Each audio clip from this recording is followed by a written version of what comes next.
नमस्कार, आप सभी का स्वागत है आपके अपने चैनल एग्जाम अड्डा 5 स्टडी पर। 69,000 शिक्षक भर्ती में आया फिर से एक बार नया ट्विस्ट। शिक्षक भर्ती का फिर से रिजल्ट संशोधित होगा। यूपी बीएड प्रवेश परीक्षा कब होगी, इसके बारे में महत्वपूर्ण जानकारी है। सीटेट रिजल्ट आज संभवतः घोषित हो जाएगा। 97,000 शिक्षक भर्ती सपा के घोषणा पत्र में शामिल। मार्च में जारी होगी नोटिफिकेशन इस भर्ती का। इन सभी खबरों के बारे में इस वीडियो के माध्यम से आप सभी को जानकारी मिलने वाली है। उससे पहले अभी तक आप लोगों ने अपना चैनल एग्जाम अड्डा 5 स्टडी सब्सक्राइब नहीं किया है तो फटाफट आप लोग सब्सक्राइब कर लीजिए, आइकन बेल प्रेस कर लीजिए, ऑल वाला नोटिफिकेशन आप सभी ऑन कर लीजिए। इस चैनल के माध्यम से आप सभी को शिक्षक भर्ती जुड़ी लेटेस्ट अपडेट प्रोवाइड कराई जाती है। तो आइए फटाफट न्यूज़ देख लेते हैं, पूरी खबर क्या है।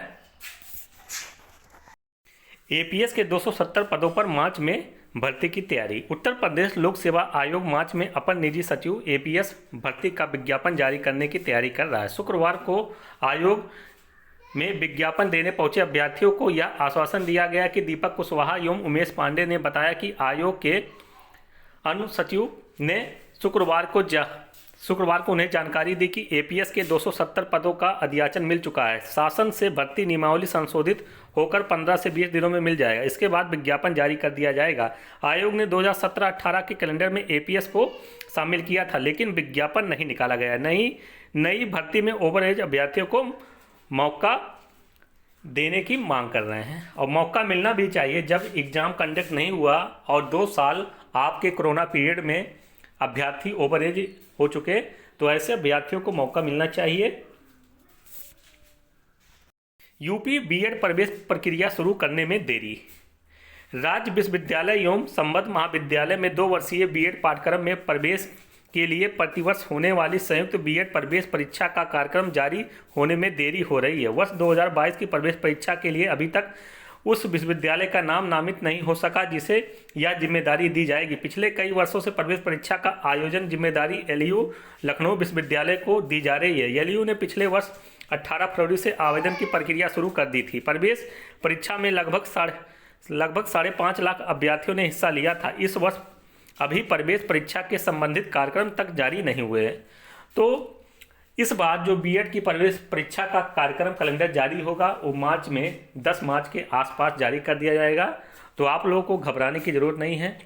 और एक महत्वपूर्ण जानकारी आप सभी को इस चैनल के माध्यम से दी जा रही है। हमारे संस्थान द्वारा बीएड में प्रवेश लेने वाले अभ्यर्थियों को, जो बीएड प्रवेश परीक्षा दिए रहते हैं अभ्यर्थी, ऐसे अभ्यर्थियों के जिसके एससी एसटी के अभ्यर्थियों को हमारे संस्थान में निःशुल्क एडमिशन दिया जाता है, जिनका 50% ग्रेजुएशन में रहता है। और जनरल ओबीसी के भाइयों का हमारे यहाँ 3 से 4 किस्त में फीस ली जाती है। साथ में जो फीस रहती है मिनिमम रहती है, काफ़ी कम फीस में बीएड कराया जाता है। हमारे संस्थान का बस एक ही उद्देश्य रहता है कि जो पैसे के अभाव में बीएड करने से वंचित रह जाते हैं उनके लिए हमारा संस्थान सदैव अग्रणी भूमिका निभाता है। तो जो भाई बहन हमारे संस्थान में एडमिशन लेना चाहते हैं तो डिस्क्रिप्शन बॉक्स में लिंक दिया रहेगा, आप लोग उस लिंक पर क्लिक करके व्हाट्सएप ग्रुप है, आप लोग उस ग्रुप में ज्वाइन हो जाइए और अपने सगे संबंधियों को भी ज्वाइन कराइए। क्योंकि हमारे संस्थान में लिमिटेड सीटें हैं। पहले 50 लोगों को हमारे संस्थान में मौका दिया जाता है निःशुल्क रूप से, जो एससी के अभ्यर्थी हैं। महंगाई बेरोजगारी के खिलाफ दे वोट, अखिलेश यादव। सपा अध्यक्ष अखिलेश ने गुरुवार को प्रयागराज प्रतापगढ़ में ताबड़तोड़ 8 सभाएं की। कहा कि डबल इंजन की सरकार की पटरियां झूठ की है। सरकार ने जनता के साथ धोखा किया है। जनता ने भरोसा कर वोट दिया। सरकार ने महंगाई तथा बेरोजगारी लाकर आमजन के साथ छल किया है। उन्होंने लोगों से अपील किया कि वे महंगाई और बेरोजगारी के खिलाफ वोट दें। मेरा भी यही मानना है और शायद आपका भी यही मानना होगा। महंगाई, बेरोजगारी और अशिक्षा, ये सबसे अहम मुद्दे हैं। इस मुद्दे पर बात होनी चाहिए, ना कि हिंदू मुस्लिम पर राजनीति होनी चाहिए। हमारे देश की मूलभूत सेवा है स्वास्थ्य, शिक्षा, ये सब हर एक से लेकर 10 तक जो भी आते हैं सबके हाथ में होनी चाहिए शिक्षा। सब पढ़े सब बढ़े और सबके पास स्वास्थ्य का, जो आप लोग हॉस्पिटल में जाइए तो वहाँ पर डॉक्टर उपलब्ध रहें, ऐसी सुविधा होनी चाहिए। अगर कोई भी सरकार इस नौकरी के लिए जो सरकार आप लोगों को अपने घोषणा पत्र में शामिल किया। जैसे समाजवादी सरकार ने लगातार उन्होंने हर एक चुनावी जनसभा में बेरोजगारों को साधा है। उन्होंने कहा कि हमारी सरकार बनने के बाद 11 लाख जो पद खाली हैं सरकारी, उन सभी को भरा जाएगा। दूसरी तरफ जो योगी जी की सरकार है, उन्होंने अभी तक किसी भी मंच पर ना प्रधानमंत्री जी की बात की जाए, ना योगी जी की बात की जाए, कोई भी बीजेपी के बड़े से बड़े नेता इन्होंने रोजगार के मुद्दे पर कोई भी अभी तक चुनावी जनसभा में घोषणा नहीं की है। उसके उलट अखिलेश यादव लगातार चुनावी जनसभा में युवाओं को साधने का प्रयास कर रहे हैं और युवाओं का जो रुझान है उनकी तरफ आकर्षित हो रहा है। आप लोग देख रहे होंगे कि उनकी जनसभा में जन सैलाब उमड़ता हुआ नजर आ रहा है। तो आप लोग खुद सजग हैं, खुद बुद्धिमान हैं। आप लोग अपने बुद्धि का प्रयोग कीजिए। ना हिंदू से किसी का पेट भरने वाला, ना मुस्लिम से, ना सिख, ना ईसाई से। आपके कर्म से, आप कर्म से महान बनते हैं। आपका कर्म अगर अच्छा रहेगा तो आप महान बनेंगे, आपका कर्म अगर छोटा रहेगा तो आप किस तरफ जाएंगे तो मुझे बताने की जरूरत नहीं है। आप लोग इन सबसे ऊपर उठकर जो नौकरी की बात करें, जो आपके भविष्य को उज्जवल बनाने की बात करें, आप लोग उनको वोट दीजिए। असिस्टेंट प्रोफेसर भर्ती परीक्षा में 20 विषयों के परिणाम संशोधित। आरक्षण के अनुपालन में विसंगति के कारण उत्तर प्रदेश उच्चतर शिक्षा सेवा आयोग ने विज्ञापन संख्या 50 के तहत असिस्टेंट प्रोफेसर भर्ती परीक्षा में 20 विषयों के लिखित परीक्षा का परिणाम संशोधित कर दिए हैं।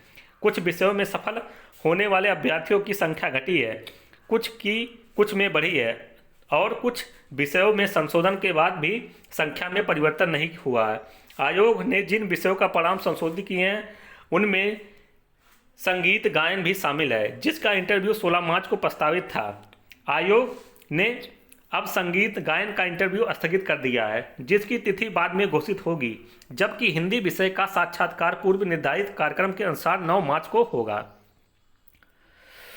तो आरक्षण की जो विसंगतियां हैं, माननीय योगी आदित्यनाथ जी के जो पिछले 5 साल कार्यकाल रहा, उसमें चाहे आप लोग 69,000 शिक्षक भर्ती का जिक्र कर लीजिए, चाहे 68,500 भर्ती का जिक्र कर लीजिए, फिर यहाँ पर आप लोग असिस्टेंट प्रोफेसर भर्ती का जिक्र कर लीजिए, हर जगह आरक्षण के साथ में खेला गया है। आपके जो आरक्षण को रौंदा गया है।